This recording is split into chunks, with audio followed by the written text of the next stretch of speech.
Señores investigadores, muy buenas noches. Bienvenidos a esta novena clase en desarrollo del módulo 2 de investigación avanzada en informática forense dentro de nuestro curso experto avanzado en informática forense. Hemos visto en las 2 semanas que han antecedido a esta sesión diversas técnicas, metodologías y procedimientos propios ya de la parte de investigación avanzada en informática forense. Hablamos de la relación de la evidencia electrónica y evidencia digital con las ciencias forenses. Hicimos referencia a lo relacionado con los delitos informáticos, la definición de delito informático, y es el turno ahora para que pasemos a hablar acerca de algo que muchas veces juega en contra de nuestro papel como investigadores en informática forense. Ese elemento es lo que se llama las herramientas antiforenses. De este tema vamos a tratar durante las siguientes 4 o 5 sesiones, ya que es muy importante, teniendo en cuenta principalmente que cuando iniciamos la investigación sobre un caso de un incidente, de un delito informático, no solo nos vamos a encontrar con infinidad de tipos de evidencias electrónicas y digitales, sino que también nos vamos a encontrar con un elemento que muchas veces va a ser indeseado para nosotros, como son rastros o rezagos de la ejecución de herramientas antiforenses. Y esto principalmente lo que busca es entorpecer la labor del investigador en informática forense. A modo global, por irles adelantando, las herramientas antiforenses las utiliza un ciberdelincuente, un ciberatacante, precisamente para tratar de eliminar cualquier tipo de evidencias que lo lleguen a comprometer con la conducta punible que ha realizado. Y a su vez, al ejecutar ese tipo de herramientas antiforenses, también se va a buscar un mecanismo distractor o un mecanismo que genere un obstáculo o que haga consumir más tiempo de lo normal en el desarrollo de una investigación forense por un delito o por un incidente informático. En sí, la idea principal de lo que es una herramienta antiforense, o el lema, llamémoslo así, de las herramientas antiforenses es precisamente hacer difícil el trabajo de la informática forense, que aquí lo visualizamos en inglés, dice Antiforensics, Making Computer Forensics Hard. Ciencias antiforenses haciendo difícil el trabajo o la investigación de la informática forense. Previo a continuar con el desarrollo de esta presentación, les quiero hacer la aclaración que este material fue diseñado y desarrollado por el equipo de seguridad Tiger Intruders. Como lo pueden visualizar ahí en la diapositiva, estoy dando cumplimiento a la normatividad legal en cuanto a derechos reservados de autor y propiedad intelectual. Específicamente, este material fue desarrollado por el ingeniero Wendell Guglielmetti Henrik, quien pertenece a esta organización, a este equipo de seguridad de Tiger Intruders. Ahí podemos visualizar en la parte inferior de la diapositiva los sitios web de esta organización. La otra aclaración que les quiero hacer es que obviamente este material exclusivamente se encuentra en inglés. No existe una versión en español, pero es un material valiosísimo, es un material interesante. Y obviamente nuestro trabajo como ingenieros informáticos, ingenieros de sistemas, y más quienes nos hemos enfocado por el lado de la seguridad informática, tenemos que desarrollar un alto nivel de habilidades y capacidades para interactuar con el idioma inglés. Entonces, que no se nos convierta el idioma inglés en una limitante para acceder a este valioso documento de las ciencias antiforenses. Y pues para eso les iré presentando los textos y a su vez se los iré traduciendo para que vayamos haciéndonos la idea de lo que consiste y cómo funcionan estas herramientas de tipo antiforense.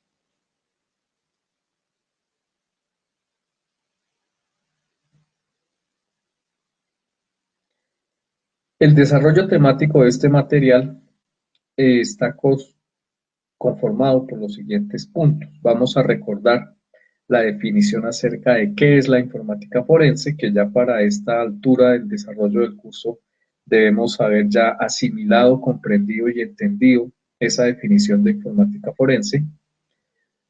¿Y para qué hacemos memoria de la definición de informática forense? Pues precisamente para poder llegar a entender y asimilar qué es la informática antiforense. Entonces, desde aquí ya vemos una clara diferencia. La informática forense la desarrollan los investigadores especializados y certificados en informática forense, y la informática antiforense la vienen a ejecutar sus contrarios, es decir, los ciberdelincuentes, los ciberatacantes, los crackers. Entonces debemos recordar la definición de informática forense para poder entender qué es la informática antiforense. Vamos a hablar luego acerca de los métodos antiforenses, la metodología de la informática antiforense que existe. Entonces, en esa metodología propia de la informática antiforense, vamos a encontrar técnicas antiforenses basadas en encripción o encriptación de datos, ocultamiento de datos, cifrado de archivos.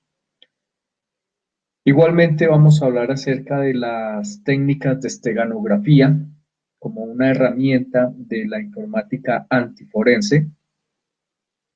Una tercera técnica que es la autodesfragmentación de archivos combinada con la encriptación de esos mismos archivos, la técnica más común, más utilizada. Aquí olvidé mencionarles la esteganografía, es una derivada de la encriptación de archivos. La encriptación permite el cifrado, ya sea cifrado numérico, cifrado simétrico o asimétrico. La esteganografía, que lo que va a permitirnos es el ocultamiento de datos cifrados detrás de un archivo que no tenga nada que ver con la información que estamos ocultando. Es decir, podemos ocultar un texto completo detrás de un archivo, por ejemplo, de un archivo JPEG, una imagen. Eso es lo que se consigue con la técnica de esteganografía. Y los ciberdelincuentes la utilizan precisamente para ocultar cualquier archivo que contenga datos e información que los lleguen a comprometer con la conducta punible que ha realizado. Veíamos entonces que la tercera técnica que se utiliza en la metodología antiforense es la de autodesfragmentación de archivos combinado con la encriptación. Es decir, a partir de la ejecución de códigos de programación, el ciberdelincuente puede lograr que los archivos que contengan mayor número de evidencias que lo comprometan, los programa de tal forma que ese mismo archivo se va a autodesfragmentar y todas sus partes, todos sus fragmentos en los que se ha convertido, van a quedar ubicados en los llamados bad sectors disk, los sectores erróneos de un disco, de un dispositivo de almacenamiento. Y aparte de que quedan desordenados y ubicados en el bad sector disk, van a quedar encriptados. Entonces, ahí nos van a complicar nuestra tarea como investigadores. Encontramos otra técnica dentro de la metodología antiforense, que es el bypassing last modified, que traduciría la evasión o evadir la información respecto a la última modificación de archivos. Recordemos que ya hace unas semanas les hablaba que cuando hacemos análisis de archivos que encontramos como evidencia, a lo primero que nos debemos remitir es hacer el análisis forense a los metadatos de cada archivo. Los metadatos son los datos que van más allá de lo que el usuario a simple vista puede ver respecto a ese archivo. Es decir, allí vamos a encontrar los datos referentes a la fecha de creación del archivo, en qué máquina fue creado, el nombre del usuario que lo creó, la fecha del último acceso, la fecha de modificación, la aplicación que creó ese archivo. Entonces, con esta técnica de bypassing, last modified, lo que busca el ciberdelincuente es como evadir o poder rodear sin que se llegue a alterar ese dato de la última modificación de un archivo. Otra técnica dentro de la metodología antiforense es la técnica del wipe o supuesto borrado seguro, que en sí no es un borrado seguro porque, como ya les explicaba desde el mismo módulo de introducción a la informática forense, la única forma para hacer una destrucción segura y completa de los archivos que se han contenido y almacenado en un disco duro o en un dispositivo de almacenamiento sería extraerle los platos internos al disco duro y bañarlos con ácido de batería, lo cual ocasionaría el quemado completo de esa estructura. Por lo tanto, se destruyen completamente los archivos que allí se contenían. Pero aquí los ciberdelincuentes, los ciberatacantes utilizan una supuesta técnica del wipe, el wipe o el wiping, que es un borrado en profundidad. Algo así como lo que utilizan las aplicaciones en sistemas Windows de CCleaner, que lo que hacen es eliminar el archivo tanto del sistema de archivos que visualiza el usuario, como en la papelera de reciclaje, pero igual va a quedar rastro de ese archivo, va a quedar una cabecera de ese archivo en el file slack space, que es el área del disco duro del dispositivo de almacenamiento, donde van a quedar guardados temporalmente todos los archivos que en algún momento se han almacenado en ese dispositivo de almacenamiento. Viene otra técnica que es el data hiding, ocultamiento de datos. Entonces, dentro de esta técnica de data hiding, vamos a hablar acerca del data hiding en particiones swap. También cuando se utilizan esta técnica, los bloques erróneos o los bloques defectuosos o malos del sistema de archivos.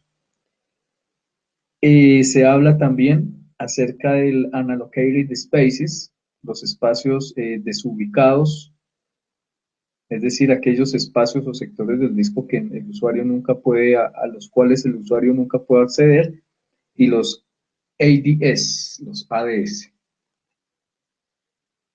Continúa con otra técnica similar a la del bypassing last modified, pero esta es bypassing integrity checkers, que como ya veíamos, las técnicas de bypassing lo que intentan hacer es como una evasión o como bordear un procedimiento para no generar algún tipo de evidencia. Entonces, con esta técnica del bypassing integrity checkers, lo que busca el ciberdelincuente es efectuar un procedimiento que ocasione una colisión del hash MD5. Como ya lo hemos venido hablando a lo largo de este curso, el hash MD5 es el que nos permite verificar la autenticidad y la integridad de un archivo. Cuando el ciberdelincuente ejecuta el bypassing integrity checkers, ya lo decía, realiza un ejercicio de colisión del hash MD5, de tal forma que varios archivos de diferente extensión se les puede obtener el mismo hash MD5, lo cual ocasionaría un ambiente de confusión, un ambiente de engaño para el investigador que vaya a analizar esos archivos a los cuales se les ha practicado el bypassing integrity checkers. Resultaría ilógico que si yo le genero el hash MD5 a un archivo JPEG, me vaya a coincidir el mismo hash para un documento, para un archivo generado con Microsoft Word. Resultaría completamente ilógico. Entonces, precisamente con esa técnica es que los ciberdelincuentes pretenden confundir y retrasar la labor, el ejercicio investigativo de los miembros del equipo de análisis forense digital. Viene otra técnica que es el Process Dump. El Process Dump es como hacer una especie de ofuscación de procesos. Más que todo, esta técnica va orientada como un mecanismo distractor. Cuando en un sistema que se ha visto comprometido por un ataque, un incidente informático, un delito informático, cuando en ese sistema llega el investigador y empieza a hacer recolección de evidencias y encuentra rastros acerca de una ofuscación de procesos o un salteo de procesos, pues le va a llamar mucho la atención y va a destinar gran parte de su labor, de su tiempo como de labor investigativa, a intentar entender por qué ocurrió esa ofuscación de procesos, con el penoso resultado pues de que quizá esa ofuscación de procesos, ese salteo de procesos, quizá no tuvo nada que ver en sí con la conducta punible que se practicó, sino que simplemente lo ejecutó el ciberdelincuente precisamente para distraer la atención del investigador y que se desgastara tratando de entender esa anomalía, pero que en realidad esa anomalía no tiene nada que ver con la conducta punible que se ha ejecutado. Otra técnica es la de Database Rootkits, que es la instalación de rootkits a nivel de las bases de datos de los sistemas comprometidos. Y esos rootkits lo que hacen es prenderse, obviamente, en el directorio raíz donde está instalado o configurada esa base de datos, de tal forma que cuando el investigador pretende acceder a esas bases de datos para hacer una recolección de datos o de información que le sirvan como evidencia digital, se van a activar esos rootkits, impidiendo el acceso normal del investigador a la información que necesita para recolectar y posteriormente analizar. Y la última técnica que conforma esta metodología antiforense es la de BIOS rootkits, que es penosa y dolorosamente cuando el ciberdelincuente instala o deja instalados mejor los rootkits a nivel de la BIOS.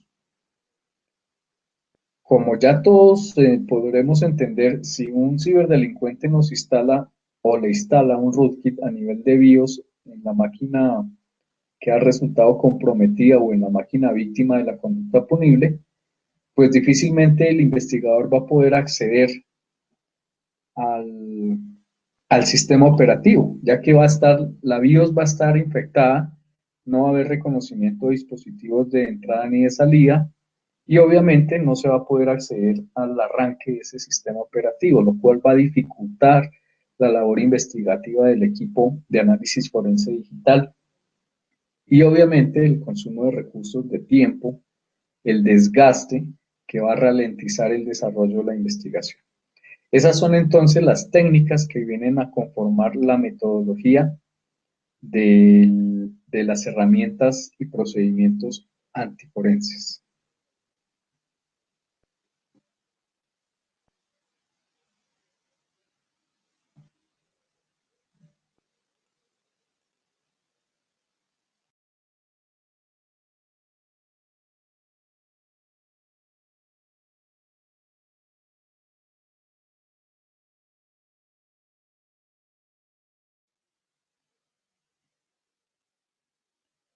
Pasamos ahora entonces a recordar la definición. ¿Qué es la informática forense? ¿Qué es el cómputo forense? What is the computer forensics? ¿Qué es la informática forense? Eso ya lo habíamos trabajado, lo habíamos hablado desde el mismo módulo de introducción a la informática forense y como ya les decía en la presentación de este material, a este momento del desarrollo del curso ya debemos haber asimilado y comprendido la definición de lo que es la informática forense. La informática forense consiste en la aplicación de métodos científicos. Entonces les recuerdo, en informática forense se aplica el método científico, o mejor, se ejecutan procedimientos propios del método científico, como quiera que nosotros como investigadores de informática forense estamos ante el planteamiento de un problema Debemos formular una serie de hipótesis, debemos realizar observaciones directas sobre las evidencias y debemos obtener una serie de conclusiones. La ejecución de esos procedimientos que les acabo de mencionar y que se derivan del método científico es lo que hace que la informática forense sea una ciencia.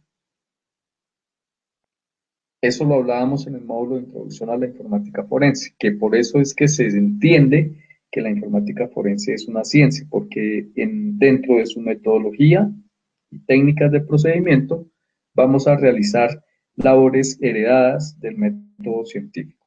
Entonces decimos, la informática forense es la aplicación de métodos científicos en forma digital, porque aquí ya estamos hablando, es de medios de almacenamiento digital, estamos hablando de dispositivos digitales, dispositivos ya sea de procesamiento, de almacenamiento o de reproducción de información de tipo digital.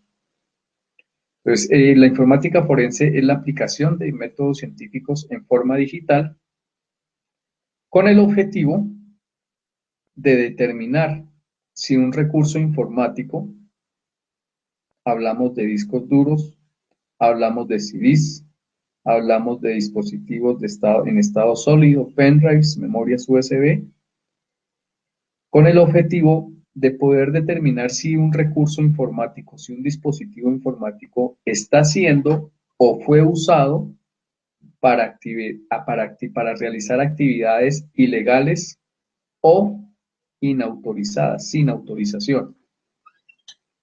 Entonces ahí vemos esa definición compacta referente a la informática forense, que no es más que la aplicación de métodos científicos en forma digital con el objetivo de determinar si un recurso informático, un recurso computacional, hablamos de discos duros, CDs, pendrives, está siendo o ha sido usada o fue usada para actividades de tipo ilegal o actividades sin autorización, un acceso indebido, un acceso desautorizado. Cuando hablamos aquí que la aplicación de esos métodos científicos se hace en forma digital, recordemos que esa forma digital de ejecutar esos procedimientos de método científico se logra gracias a la combinación de fenómenos electromagnéticos. Entonces ya hablábamos que, por ejemplo, cuando hacemos un procedimiento de data carving a un nivel de profundidad adecuado, al momento de efectuar un procedimiento de recuperación o reconstrucción de archivos a partir de su cabecera, eso es gracias, se puede lograr cada una de esas tareas gracias a la combinación de fenómenos electromagnéticos que nos permiten acceder a cada uno de los sectores de las ubicaciones de ese disco duro o de ese dispositivo de almacenamiento. Aquí obviamente se hace la aclaración que cuando hacemos esos procedimientos que resultan de la combinación de fenómenos electromagnéticos, no vamos a estar trabajando sobre la unidad física, sino que previamente, ya debemos haberlo asimilado y entendido, previamente debimos haber obtenido una imagen de tipo bit a bit, por ejemplo, de ese disco duro, porque el disco duro físico en sí es una evidencia electrónica que va a quedar resguardada bajo cadena de custodia en el almacén de evidencias. Entonces nosotros vamos a entrar a trabajar es sobre la imagen bit a bit que obtuvimos previamente de ese disco duro. Y les ponía el ejemplo en algún momento, que es como cuando el investigador, el perito especializado en medicina legal forense, encuentra un cadáver en la escena del crimen, pues le van a tener que hacer la necropsia, le van a tener que hacer los procedimientos correspondientes de la medicina legal forense. Y una vez que se hayan hecho esos procedimientos, si queremos, por ejemplo, obtener datos acerca de la identificación exacta de ese cadáver, pues no tenemos que llevarnos todo el cadáver hasta el laboratorio donde se hacen las prácticas de identificación de cadáveres, sino simplemente el investigador en medicina legal forense lo que hace es obtener una parte de esa evidencia física, de ese cadáver, de ese cuerpo. Como quiera que ese cuerpo ya se encuentra post-mortem, en un estado post-mortem, ya incluso sufre las consecuencias del rigor mortis. Si ustedes no habían escuchado, el estado post-mortem, pues es obviamente el estado que un cuerpo adquiere luego de su deceso. Y en ese estado, dentro de ese estado post-mortem, se empiezan a ver las primeras consecuencias del rigor mortis. El rigor mortis es el rigor de la muerte. Por eso es que los cadáveres, pues obviamente en un estado de post-mortem se ponen rígidos, se ponen fuertes, tiesos, de tal forma que en la posición en la que quedó el cadáver, pues en esa misma posición se va a mantener hasta que no le hagan algún procedimiento para que los músculos se vuelvan a dilatar y adquieran flexibilidad para acomodar el cadáver. Entonces, dentro de esas consecuencias propias del rigor mortis, encontramos, por ejemplo, la aparición de equimosis, que es como una variación de hematomas en los cuerpos. Entonces les decía, para hacer labores de identificación de ese cadáver, el investigador en medicina legal forense, pues no va a tener que llevarse todo el cadáver hasta donde van a hacer el análisis de ADN, sino que simplemente ese cadáver queda igualmente resguardado bajo cadena de custodia en un anfiteatro, en una nevera de cadáveres, que viene a ser como el almacén de evidencias de los investigadores de medicina legal forense. Simplemente ese investigador, para no tener que cargar con todo el bulto, con todo el cadáver, pues va a hacer una toma de muestras, ya sea de fluidos biológicos corporales, o hace una toma de muestra de capilares, de cabellos, de vello, o de tejidos. Tejidos, se puede hacer una toma de muestra de un tejido epitelial, una muestra de piel, y ya con esa pequeña muestra se lleva al laboratorio respectivo para que hagan el análisis de ADN y poder obtener la información acerca de la identificación de ese cadáver. Igual lo haría el investigador en dactiloscopia forense. Para tomar las huellas no creo que tenga que llevarse todo el cadáver hasta su oficina para hacer la tarjeta de cadactilar del cadáver, sino simplemente por economía de recursos y de tiempo se va a dirigir el investigador en dactiloscopia forense, es al lugar donde está almacenado el cadáver, va a llevar los formatos correspondientes y en ese lugar va a hacer la toma de las huellas de las impresiones dactilares para generarle su tarjeta de cadactilar. Este ejemplo, este paralelo, este símil, esta comparación la hago precisamente para que entendamos que así como ellos actúan de esa forma, que no necesitan mover toda la evidencia física, igualmente nosotros como investigadores en informática forense no tenemos que cargar a toda hora con el computador que secuestramos o con el disco duro que vinculamos como evidencia electrónica, sino simplemente lo que hacemos es obtener mejor una imagen vida bit del dispositivo de almacenamiento, que es el elemento sobre el cual vamos a efectuar los procedimientos de análisis. Ya que como les decía, el elemento físico, la evidencia electrónica va a quedar resguardada bajo un adecuado protocolo de cadena de custodia dentro del almacén de evidencias y nosotros vamos a trabajar sobre una copia idéntica de la imagen bit a bit que se obtuvo de ese disco duro.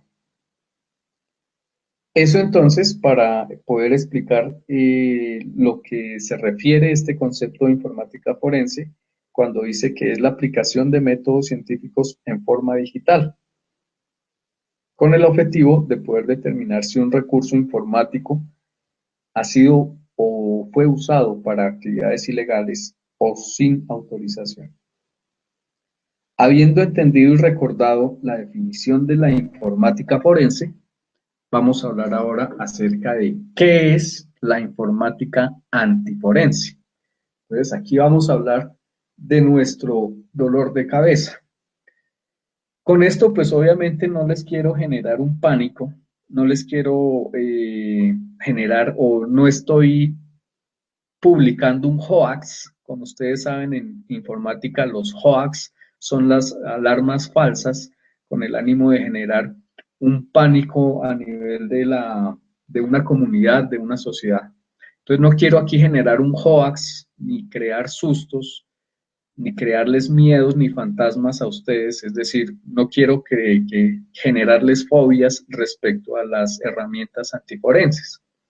Que existe, hay un 80% de posibilidades que en un caso de investigación nos encontremos con la ejecución de herramientas antiforenses, pero no es el fin del mundo, ni se va a entorpecer la investigación. Precisamente para eso se implementa dentro de este módulo de investigación avanzada el tema relacionado con las herramientas antiforenses, y es para que entendamos qué son, en qué consisten, cuál es su objetivo y cómo podemos identificarlas para no caer en esa trampa.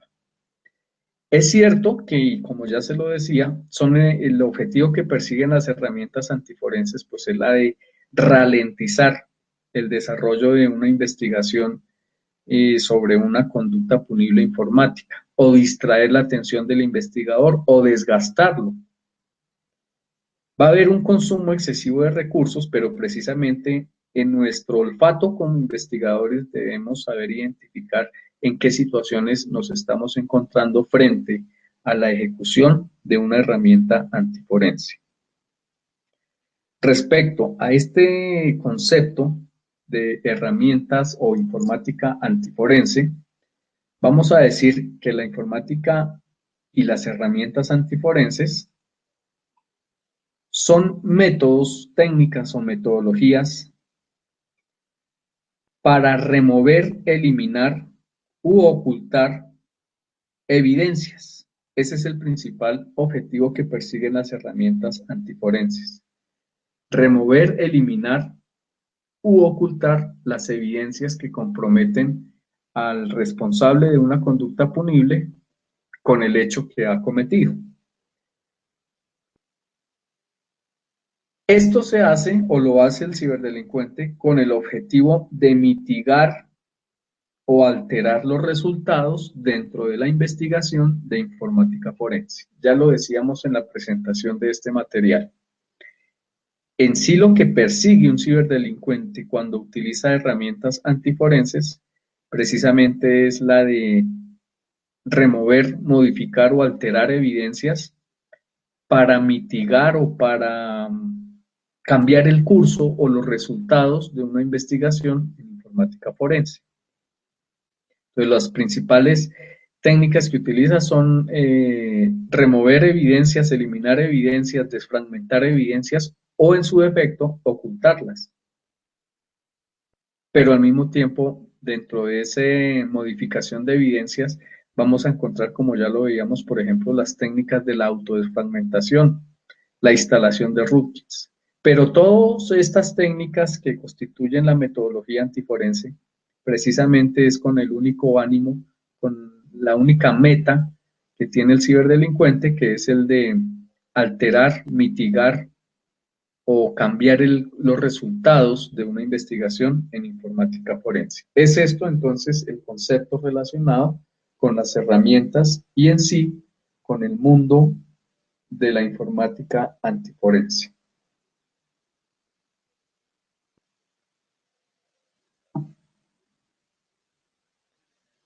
Como ya comprendimos y analizamos los dos términos, el de informática forense, luego el de informática antiforense, vamos a empezar a hablar acerca de la metodología de la informática antiforense. Dentro de esa metodología, como ya les explicaba, existen varias técnicas. Y una de esas primeras técnicas es la encriptación.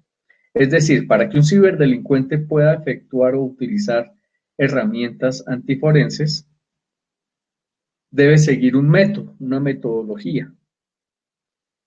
Y dentro de esa metodología va a encontrar diversas técnicas de procedimientos antiforenses. La primera técnica es de la encriptación de datos. Hablamos entonces que la encriptación es uno de los métodos más antiguos usados para mitigar o alterar a la informática forense. Y no solo en la informática forense. La encriptación es una técnica de ocultamiento o de aseguramiento de datos milenaria. Yo creo que existe desde la misma civilización egipcia. Toda la información que ustedes, que nosotros podemos ver en los famosísimos jeroglíficos que se encuentran en las pirámides de Egipto, eso es un sistema de encriptación de datos. Antiguamente los mensajes que se enviaban de un imperio al otro, de un reino al otro, se enviaban en rollos de papiro o de piel de carnero, pero esos rollos los introducían dentro de un tubo al cual le creaban un mecanismo de tipo reloj, de tal forma que solamente el emisor y el destinatario conocían la clave o el código de acceso para poder abrir ese tubo y poder obtener el papiro o la piel de carnero en donde estaban escritos esos datos. Entonces, démonos cuenta que no solo la técnica de encriptación es el método más antiguo para atentar contra la informática forense, sino también es un método milenario, un método antiquísimo para ocultamiento de datos utilizado en diversas civilizaciones, en diversas sociedades. La meta o el objetivo que persigue la técnica de encriptación como dentro de la metodología de las herramientas antiforenses, esa meta es precisamente dificultar los procedimientos de informática forense para, para impedir que se ejecuten exitosamente la ubicación de archivos o el procedimiento de encontrar archivos de evidencia durante el análisis. Entonces, para esto es que utiliza un ciberdelincuente la técnica de encriptación de archivos como herramienta antiforense. Es para dificultar la labor del investigador en informática forense. ¿Y cómo la dificulta? Pues evitando de que se encuentren esos archivos que van a servir como evidencia durante el análisis. ¿Sobre qué archivos de tipo de evidencia se va a efectuar la encriptación? Entonces, el ciberdelincuente la mayoría de las veces va a encriptar archivos de texto, como por ejemplo los logs de sistema, los logs de aplicación, los logs de conexión, los logs o registro. También archivos que tengan que ver con extracción de datos, entre otro tipo de archivos. Los logs, recordemos que son los archivos que más encontramos como evidencia. Cualquier proceso, cualquier aplicación que se ejecute en un sistema operativo va a generar un log, va a generar un registro. Si yo me conecto si yo accedo a una página web, se va a generar un log, un registro. Si yo conecto un pendrive a una máquina, obviamente se va a generar un registro.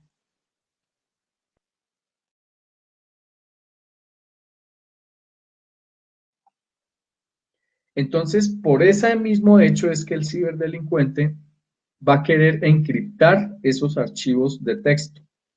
Recordemos que los logs, los registros, los archivos referentes a extracción de datos vienen en formato de archivos de texto, los famosísimos TXT, .txt.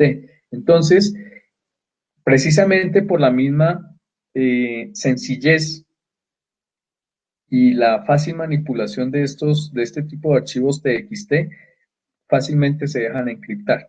Y lo hace el ciberdelincuente precisamente es para evitar de que el investigador encuentre esos archivos y que si los encuentra, pues los va a encontrar encriptados, quizá con un nivel de encriptación asimétrico, que es el más seguro. Recordemos que cuando hablamos de sistemas de encriptación, existen dos formas de efectuar los procedimientos de encriptación, utilizando la cadena simétrica y utilizando una cadena asimétrica. De las dos, la cadena asimétrica es la más segura. Cuando hablamos de encriptación de datos encriptación de archivos para aseguramiento de datos o información. Pero esa cadena asimétrica se viene a convertir en un dolor de cabeza para los investigadores forenses, ya que va a ser la técnica de encriptación asimétrica se convierte en uno de los procesos más complejos para poder desencriptar ese archivo cuando se ha encriptado bajo cadena asimétrica.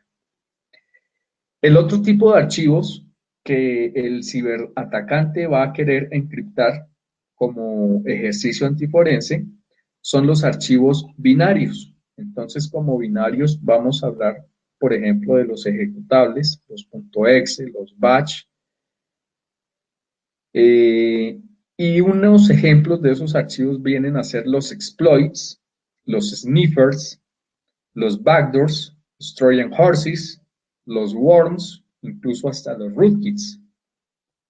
¿Y para qué los va a encriptar el ciberdelincuente? Pues precisamente, si por ejemplo el ciberdelincuente utilizó un troyano para acceder a la máquina víctima, pues después de que lo utilice lo va a encriptar, de tal forma que el ciberdelincuente va a encontrar un archivo encriptado, pero para poder saber su contenido va a tener que efectuar procedimiento de desencriptación, es decir, poder sacar de ese cofre asegurado el contenido que le va a permitir le va a ser permitido que se analice como evidencia dentro de la investigación que se está adelantando.